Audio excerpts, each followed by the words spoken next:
అంబటి రామకృష్ణ యాదవ్ గారు పిసిసి కార్యదర్శి ఏపీ వారు లైన్లో ఉన్నారు. రామకృష్ణ గారు నమస్కారం, మాట్లాడండి. సార్ నమస్కారం సార్. ప్యానెల్ లో ఉన్న పెద్దలకు నమస్కారం. నమస్కారం సార్. ఆంధ్రప్రదేశ్ రాష్ట్రంలో జరిగిన ఓట్ల దొంగతనం గురించి రాహుల్ గాంధీ గారు మాట్లాడాలనే కోరికను ఏదైతే ఉందో ఖచ్చితంగా స్వాగతిస్తా ఉన్నాం. Very good. మరి ఆయన కూడా మాట చెప్పరాదా? కానీ ఒక్క నిమిషం సార్. కానీ ఇవాళ రాహుల్ గాంధీ గారు ఏదైతే మనం అర్థం చేసుకోవాలి, రాహుల్ గాంధీ గారు ఏదైతే మాట్లాడుతా ఉన్నారో అది మేము ఎక్కడెక్కడైతే మేము స్వయంగా రీసెర్చ్ చేసి మేము ఫైండ్ అవుట్ చేసిన ఫ్యాక్ట్స్ ఉన్నాయో, నిన్న కూడా ఆయన చెప్పారు, నేను 100% ఫ్యాక్ట్స్ ఏదైతే మేము రీసెర్చ్ చేసి ఫైండ్ అవుట్ చేశామో దాని గురించి నేను ఇటు వేదిక పై నుంచి మాట్లాడుతా ఉన్నాను అని స్పష్టంగా ఆయన వివరించి చెప్పడం జరిగింది. ఆంధ్రప్రదేశ్ రాష్ట్రానికి సంబంధించి మేము ఇంకా రీసెర్చ్ చేయలేదు, దాని గురించి మేమేం కనుగొనలేదు.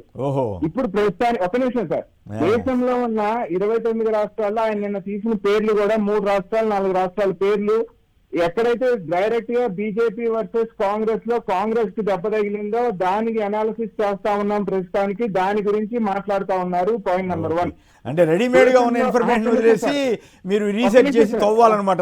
ఇంత లావు పుస్తకాలు అక్కడ పెట్టి జనాన్ని చూపించాలన్నమాట. ఇక్కడ డైరెక్ట్ గా బ్యాటరీ ఛార్జింగ్ విషయం కానీ, ఈవీఎంల విషయం కానీ, ఓటింగ్ విషయం కానీ ఎలక్షన్ కమిషన్కే ఫిర్యాదు చేసి వచ్చారు కదా వైసీపీ వాళ్ళు. ఓకే, మీకు వైసీపీకి పడచ్చు పడకపోవచ్చు, కానీ ఒక జాతీయ నాయకుడిగా ఎస్ ఆంధ్రప్రదేశ్ లో కూడా నేను వింటున్నాను, దాని మీద కూడా మేము చూస్తామని ఒక మాట అనొచ్చు కదా. మీ సొమ్మేం పోయింది?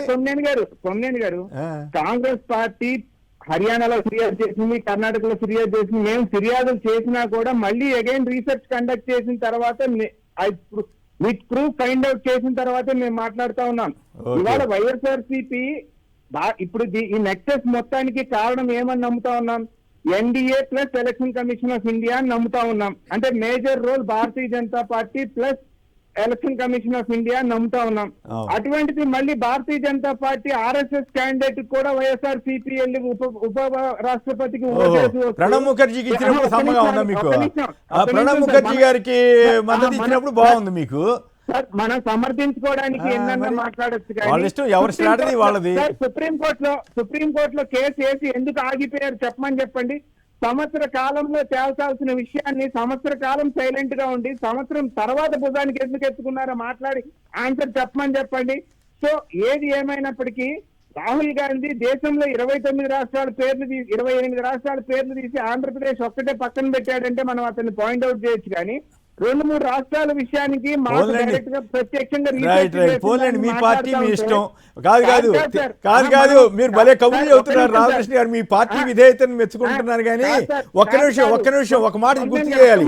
తెలంగాణలో పార్టీ పెట్టుకున్నానని చెప్పి, తెలంగాణలో అధికారంలోకి వస్తానని చెప్పి ప్రచారం చేసుకొచ్చి తర్వాత కాంగ్రెస్ లో విలీనం చేసి పనిగట్టుకుని ఏపీకి తీసుకువెళ్ళి షర్మిల గారిని అక్కడ అధ్యక్షురాలను చేసి చంద్రబాబు గారి కోసం పనిచేస్తుంటేనేమో బ్రహ్మాండంగా ఉంది. ఆయన బీజేపీకి మద్దతు ఇచ్చినట్టు కాదు.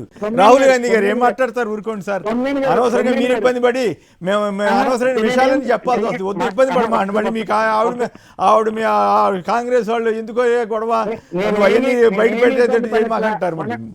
ఒక పాయింట్ నుంచి ఇంకో పాయింట్ మర్జీ చేయాలి. మరి మీరు ఉపరాష్ట్రపతికి దీనికి ఏమిటి సంబంధం? ఉపరాష్ట్రపతికి దీనికి ఏమిటి సంబంధం అండి? అప్పుడు అంతకుముందు ఇవ్వలేదా?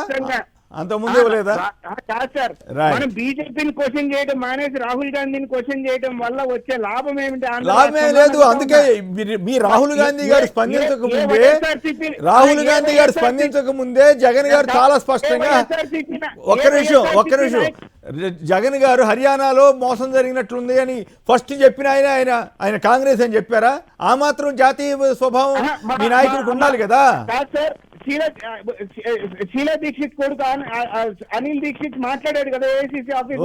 అంటే రాహుల్ గాంధీను ఆయన ఒకటే అనమాట. మనం బీజేపీని క్వశ్చన్ చేయాలి తప్ప ఖచ్చితంగా మీరు వెళ్ళాము ఆంధ్రప్రదేశ్ లో బీజేపీ కూటమి భజన చేయండి, వీళ్ళు వచ్చాము మీకు చేస్తారు. ఊరుకోండి సార్, ఏం చెప్తారు? మేము రాహుల్ గాంధీనే క్వశ్చన్ చేస్తాం, బీజేపీతో జట్టకట్టి తిరుగుతామని. మరి ఇప్పుడు ఆంధ్రప్రదేశ్ లో జరుగుతుందండి. ఆంధ్రప్రదేశ్ లో ఎవరిని ప్రశ్నిస్తున్నారు? కాంగ్రెస్ పార్టీ వారు. కొంతమంది మాత్రం మీలాంటి కొంతమంది నిజాయితీగా మాట్లాడుతున్నారు. మరి అసలు అధ్యక్షురాలు ఎవరికి మద్దతు ఇస్తున్నారు అది జనానికి తెలీదా? ప్రతిపక్షానికే విమర్శించడానికే టైం సరిపోవట్లేదు. సార్ మన రెండు విషయాలు మర్చి ఓకే, ఓకే, వదిలేసేయండి ఇక. జాతీయ స్థాయిలో రాహుల్ గాంధీ కావాలంటున్నారు. జాతీయ నాయకుడిగా ఉండమనండి. ఓకే, ఈయన సంచలనం సృష్టించాడు కొన్ని ఆరోపణలు చేసి, ఆయన జాతీయ నాయకుడిగా ఉండమనండి. కేవలం కొన్ని చోట్ల బీజేపీకి మద్దతు ఇచ్చేవాడిగా, కొన్ని చోట్ల ఇంకోటికి ఉండొద్దని చెప్పండి అంతే. సార్ బీజేపీతో జట్టు కట్టొచ్చు. ఆంధ్రప్రదేశ్ లో బీజేపీతో జట్టు కట్టకపోతే చంద్రబాబు గారితో రేవంత్ గారి ద్వారా రేవంత్ గారి ద్వారా చంద్రబాబు గారి ఫ్రెండ్షిప్ లేదా? బీజేపీతో తిరుగుతా ఉంటే ఎట్లా సార్? ఎట్లాంటి బీజేపీకి రాహుల్ గాంధీ ఆంధ్రప్రదేశ్ లో మద్దతు ఇస్తున్నారు, దాంట్లో నాకు ఎలాంటి సందేహం లేదు. అది త్రూ చంద్రబాబు గారి ద్వారా. మీరు కావాలంటే రాహుల్ గాంధీ గారిని అడగండి, ఏమయ్యా ఏంటి మన ఈ పరిస్థితి ఏంటి, మన ఈ అప్రతిష్ట ఏమిటి, కాంగ్రెస్ పెరుగుద్దా ఇట్లయితే ఆంధ్రప్రదేశ్లో మీరు అడగండి దయచేసి.